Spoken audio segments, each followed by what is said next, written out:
نحمد و نصلی علی رسول الکریم اما بعد فاعوذ باللہ من الشیطان الرجیم بسم اللہ الرحمن الرحیم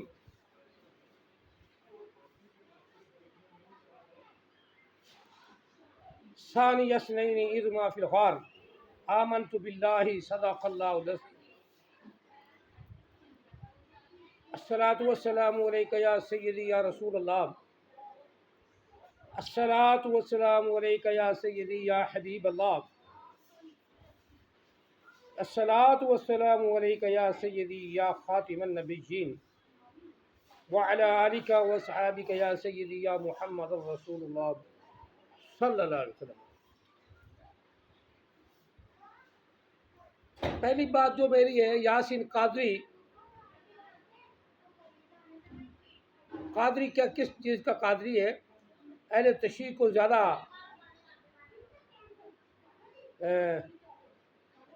اپنے خطاب میں اہل تشیع کو زیادہ پروٹوکول دیتا ہے، جبکہ صدیق اکبر رضی اللہ تعالیٰ کو نا عجیب معنوں میں گندے سے القاب میں پکارتا ہے۔ آقا علیہ الصلوۃ والسلام کو اللہ کا حکم ہوا، نکل پڑے۔ صدیق اکبر رضی اللہ تعالیٰ نے اس صدیق اکبر کے گھر گئے، کہا کہ ہم نے یہاں سے نکلنا ہے، اللہ نے حکم دیا ہے کہ یہ چھوڑ جائے۔ تو نبی علیہ السلام نے فرمایا کہ میرے پاس 2 اونٹنی ہیں، دونوں آپ کے پاس ہوگی، ہم چلتے ہیں۔ دونوں چل پڑے، اونٹنی پھر پیچھے رہ گئی۔ ابھی صدیق اکبر نے دی نہیں، کہا کہ نبی علیہ السلام نے کہ یہ آپ اپنے پاس رکھ لیں۔ تو نبی علیہ السلام نے ایک اونٹنی بطور خریدار اونٹنی اپنے پاس رکھ لی۔ قیمت کا بعد میں مسئلہ ہوگا، بھی قیمت طے نہیں ہوئی، یا ہو گئی ہے تو صدیق اکبر نے بھی لی نہیں، بلکہ زبانی کلامی بات ہوئی ہے۔ یہ بات نہیں بتاتے، شیعہ نہیں بتاتے، یہ جو ہے نا قادری یاسین، یہ عجیب طریقوں سے بھونکتا ہے کہ صدیق اکبر کی شان کو گھٹایا جائے۔ اب نبی علیہ السلام 3 دن غار میں رہے ہیں، تو 3 دن حضرت اسماء بنت ابو بکر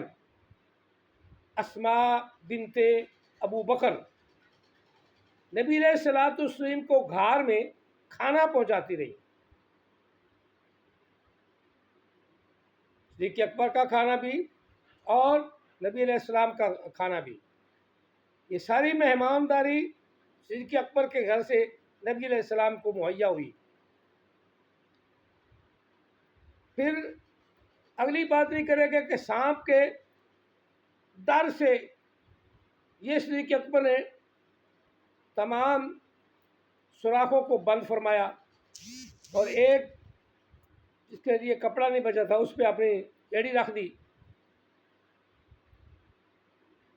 سانپ نے وہاں پکی بات جو ہے بخاری نے بیان کی، مسلم بیان کی، کہ حضرت ابوبکر صدیق کو سانپ نے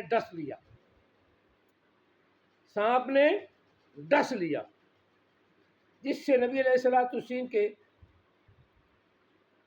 چہرے پر صدیق اکبر کے آنسو کا قطرہ گر گیا، آنسو کا، شدت درد کی وجہ سے آنکھوں سے آنسو بہہ نکلے، اور وہ آقا علیہ السلام کے چہرے پر گرے۔ تو نبی علیہ السلام نے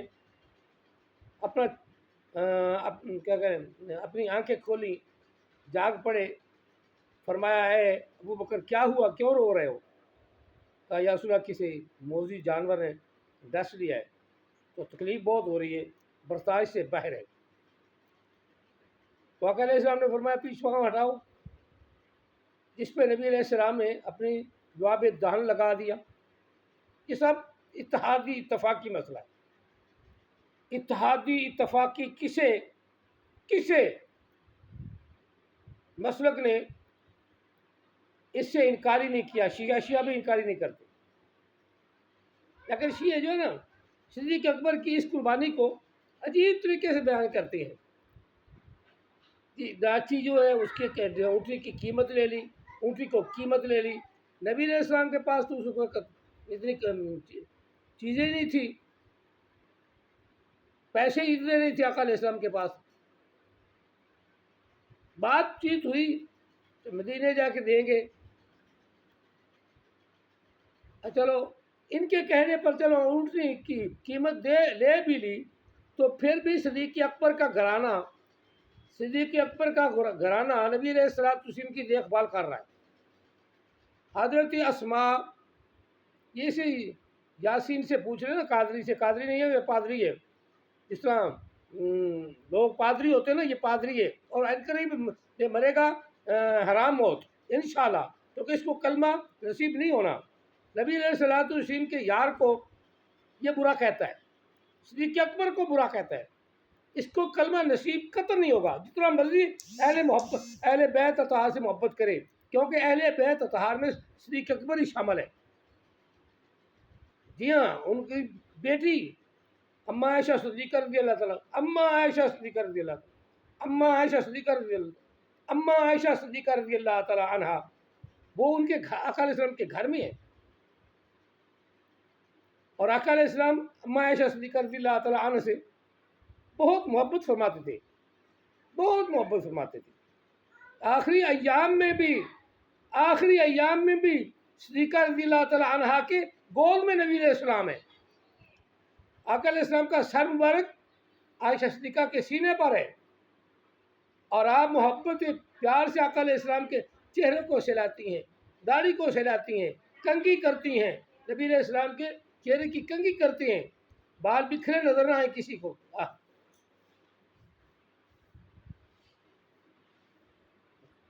کیا ان کے محبت اور الفت کا کیا کہنا۔ 3 دن تک اما عائشہ صدیقہ رضی اللہ تعالیٰ عنہا 3 دن تک، آخری 3 دن تک نبی علیہ الصلوۃ والسلام اس کے پاس سے اٹھی ہی نہیں۔ سینے جب آقا علیہ السلام کی وفات ہوئی تو عائشہ صدیقہ کی گود میں ہوئی۔ یہ باقی جتنا مرضی بکواس کرے بکواس بھونکتے ہیں، یہ کہتے ہیں نا بھونکتے ہیں، یعنی ابو طالب کے بارے میں یہ بھونکتے ہیں، وہ تو اختلافی مسئلہ ہے، کوئی کہتا ہے اسلام لے آئے تھے، کوئی کہتا نہیں لے آئے تھے، کوئی کہتا لے آئے تھے، کوئی کہتا نہیں لے آتے تھے۔ نبی علیہ الصلوۃ والسلام کے ابا والدہ اور ابو عبداللہ رضی اللہ تعالیٰ عنہ، حضرت آمنہ رضی اللہ تعالیٰ عنہ، دونوں میاں بیوی کے بارے میں اختلاف ہے، کوئی کہتا ہے اسلام قبول کیا تھا، کوئی کہتا نہیں کیا تھا، اپنا اپنا نظریہ ہے۔ میں اس نظریے پہ قائم ہوں کہ انہوں نے اسلام قبول کر لیا تھا، کیونکہ وہ اسلام کی ان کی جو اشعار ہیں نا، حضرت ام المومنین آقا علیہ السلام کی والدہ ماجدہ، جو سب مسلمانوں کی ماں ہیں، وہ کہتی ہیں بیٹے میں تجھے اسلام پر دیکھوں، اسلام کے علاوہ کوئی اور مذہب نہ اپنانا، اور وہ ابراہیم علیہ السلام کا دین اسلام ہے۔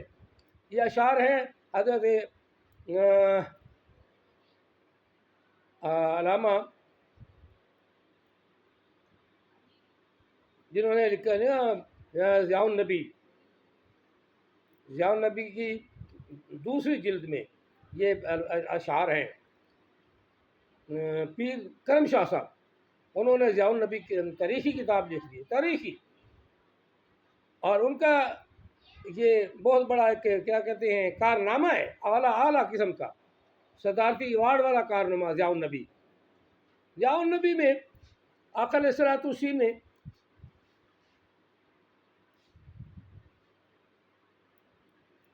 اپنی والدہ اور اپنی ماں کے خراب جو بیان دینے والے ان سے کہا کہ میرے ماں باپ زندہ ہیں، جاوید ہیں، اور ان پہ زیادہ پڑھنے کی ضرورت نہیں۔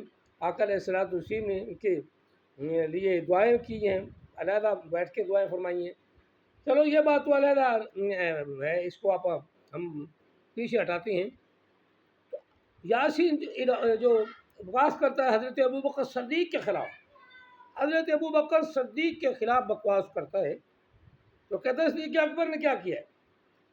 ہاں، صدیق اکبر نے یہ کیا کہ اے محبوب، اے میرے پیارے رسول صلی اللہ علیہ وسلم، کافر جو ہیں وہ آپ کو دیکھ رہے ہیں، مجھے خوف ہے کہ کہیں ایسا نہ ہو کہ وہ نیچے دیکھ لیں تو ہم دونوں پر نظر پڑ جائے گی.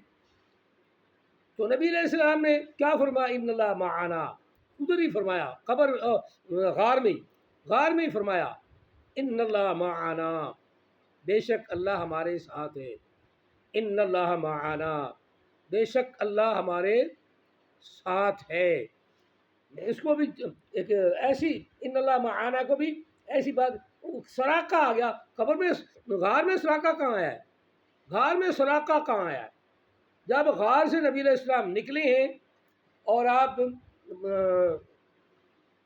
پہاڑ سے، غار ثور پہاڑ سے اتر کر راستے میں چلنے لگے ہیں تو سراقہ آیا. تو صدیق اکبر نے عرض کیا رسول اللہ سراقہ آیا. اب اکیلا سراقہ نہ تو صدیق اکبر کو پکڑ سکتا تھا اور نہ ہی نبی علیہ السلام کو پکڑ سکتا تھا. اسے پتہ تھا کہ صدیق اکبر مجھ سے طاقتور ہیں، مجھ سے زیادہ جاندار ہے، اللہ تعالیٰ نے انہیں جان عطا فرمائی ہے، وہ مجھ سے زیادہ جری پلوان ہے. صدیق اکبر کوئی ایسے نہیں تھے، صرف نبی علیہ السلام کو تکلیف نہ آئے اس لیے بار بار بات دہراتے تھے. تو نبی علیہ السلام نے فرمایا غم نہ کر، ادھر بھی غم نہ کر، ان اللہ لفظ نہیں آیا، اتنا ہی ہے کہ تو غم نہ کر، کچھ نہیں ہوتا.